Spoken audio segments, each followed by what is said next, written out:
1000 पोकळ शब्दांपेक्षा एका चांगल्या शब्दाने मनाला शांतता मिळते. त्यामुळे नेहमी चांगलेच बोला. वाह्यात बोलून शब्दसंपदा खर्च करू नका.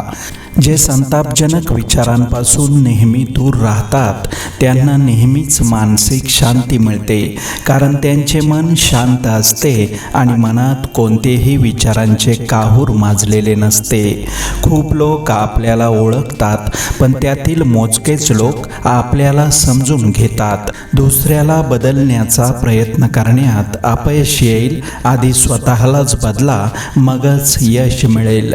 जीवनात खरं बोलून मन दुखावलं तरी चालेल, पण खोटं हसून खोटं बोलून आनंद देण्याचा कोणालाही कधीच प्रयत्न करू नका, कारण त्यांचं आयुष्य फक्त तुमच्यासारख्या जवळच्या वाटणाऱ्या माणसांच्या विश्वासावर अवलंबून असतं. त्यामुळे त्यांचा विश्वासघात कधीही करू नका. रोज सकाळी आपला पुनर्जन्म होत असतो. आपण जे काही करतो ते आजच्या दिवसापुरतेच ठेवा, अन्यथा आयुष्यभर त्रासच सहन करावा लागेल. मनात काय आहे ते स्पष्ट बोलावे.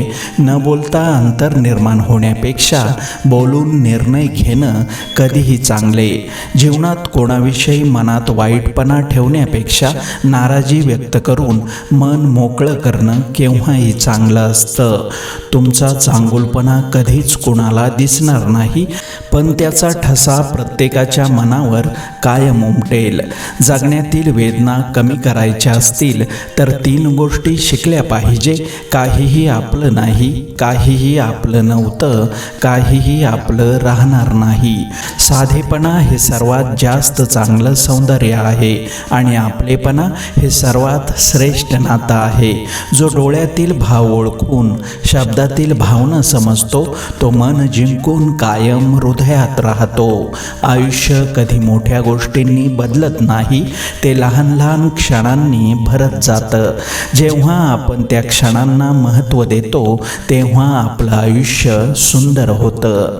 जिथे भावनांची मोडतोड होत नाही तिथेच तडजोड करणे हितावह असते. जेव्हा जग तुम्हाला कमजोर समजायला लागतं तेव्हा जिंकणं गरजेचं असतं.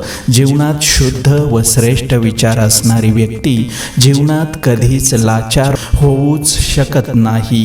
कोणावर नाराज होण्यापेक्षा आपल्या आयुष्यामध्ये त्याचे महत्त्व कमी करा. आपल्या निस्वार्थी कर्माने दुसऱ्यांच्या मनात घर करून जगणे ही जीवनातील सर्वात मोठी कमाई आहे. कठीण काळात नियती जेव्हा आपल्याला नाचवत असते ना, तेव्हा ढोल वाजवणारे काही जण आपल्यातलेच असतात. दयाळूपणा दाखवा, नेहमी प्रेमाने वागा. तुमचा हेतू चांगला आहे ना हे तपासून पहा. तुमची वागणूक योग्य आहे ते तपासा आणि नेहमी दुसऱ्याला माफ करण्याची क्षमता ठेवा. तुमच्याबरोबर घडलेल्या वाईट गोष्टींना तुमचे स्वतःचे कर्मच जबाबदार आहे हे एक दिवस नक्की लक्षात येईल. तुम्ही केलेल्या कर्माची फळं तुम्हाला इथेच भोगावी लागतात. नेहमी चांगला विचार करा, दुसऱ्यांबरोबर चांगले वागा, त्यांच्याबद्दल चांगले बोला. या सगळ्याचा परिणाम म्हणजे तुमचेही नेहमी चांगलेच होईल. चित्त हे पाण्याप्रमाणे आहे. जेव्हा पाणी खळाळतं असतं त्याचप्रमाणे चित्त थाऱ्यावर नसतं, तेव्हा काहीच दिसत नाही. पण पाणी जेव्हा शांत असतं तेव्हा त्याचा तळही दिसतो.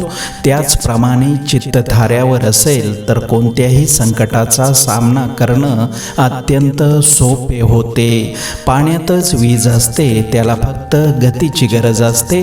ताकातच लोणी असते, त्याला फक्त घुसळण्याची गरज असते. सुखसुद्धा माणसाच्या स्वतः जवळच असते, त्याला फक्त शोधण्याची गरज असते. नात्यांच्या बाजारात नेहमी तीच लोक एकटी पडतात जी मनानं स्वच्छ असतात. लाखो क्षण अपूर्ण पडतात. आयुष्याला दिशा देण्यासाठी आपली एक चूक कारणीभूत ठरते, ते दिशाहीन होण्यासाठी. आपली प्रतिष्ठा सांभाळणे महत्त्वाचे आहे, कारण हीच एक अशी गोष्ट आहे जी आपल्या वयापेक्षा जास्त टिकते.